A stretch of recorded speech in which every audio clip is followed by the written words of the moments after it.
Une autre grande figure anthropologique est celle du sacrifice, qu'on retrouve aussi dans toutes les conduites à risque. Le sacrifice, c'est accepter de payer le prix pour continuer à vivre.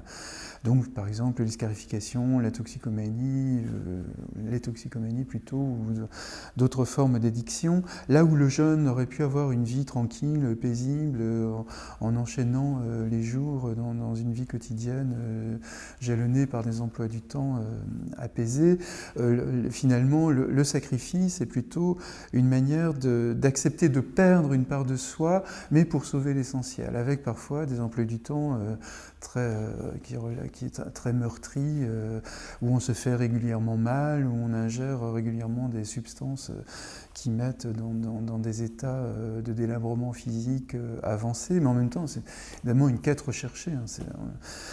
Mais donc on est dans une logique de sacrifice parce qu'il faut perdre pour gagner.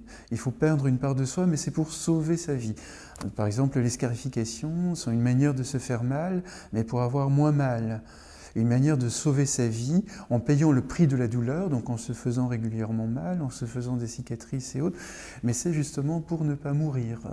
Donc le sacrifice est aussi une figure extrêmement puissante, mais il faut payer le prix. Mais aussi, rappelons-nous que ce sont des jeunes qui ont perdu le choix des moyens. Ils sont dans un contexte de souffrance, et le sacrifice est une manière de se maintenir la tête hors de l'eau, tout en payant le prix.